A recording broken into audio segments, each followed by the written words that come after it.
He is the host of Locked On Commanders. You're about to go up in the box here in just a few hours here. Talk to us a little bit about this change. How are the two QBs different besides experience, obviously? Yeah, I mean, both of them bring mobility to the offense, right? I think, which is very important, especially in the Cliff Kingsbury offense, kind of relies on that second play ability.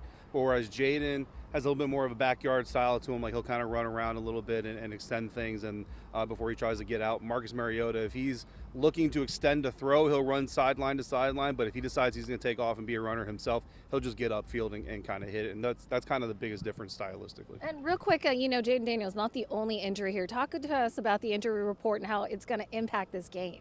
Yeah, so I mean, tight end John Bates, arguably the best blocking tight end in the NFL. He's going to be missed. Offensive line coach Bobby Johnson joked with us on Friday, that he's an honorable member of the offensive line room, which shows how important his blocking ability is. Also, wide receiver Noah Brown, who's been kind of the third receiver here, but he's a big guy, long guy. He draws a lot of pass interference penalties as well, which can be valuable. So the question is, who's going to step up in that role? Because there's not really a one-for-one comparison for either one of those guys. And you said, in the NFL, every game counts, right? We have lost one game. We're playing a team that is 1-1, the Raiders. How important is this win going to be?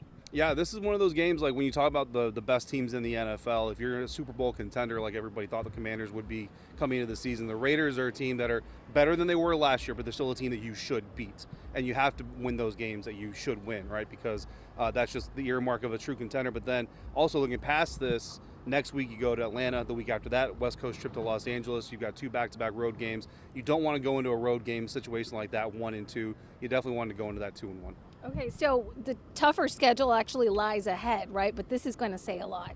Yeah, in a lot of ways. And this is an opportunity for these guys, not just Marcus, but for all these other guys, these role players. And again, with Noah Brown being out, which receiver can step up and kind of prove that he can be a contributor. With John Bates, like Ben Sinnott is a big guy that everybody's watching, second-year tight end. Hasn't really proven himself yet to be a critical part of the offense. So today's going to be a big opportunity for him. And also a guy like Colson Yankoff, another tight end, who's a little bit unheralded, but a lot of people have a lot of excitement about his potential. So guys that are going to be able to step up. And then we haven't even talked about defense, where there's an injury to Dietrich Wise Jr.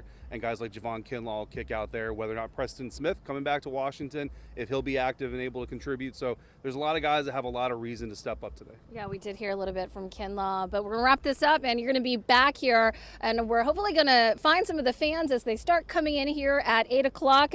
It's just before 8 right now, but I know that they're getting ready for now. We'll send it back to you guys. Yeah, looking forward to hearing from what the fans have to say. A lot of anticipation ahead of today's game. Jackie, thank you.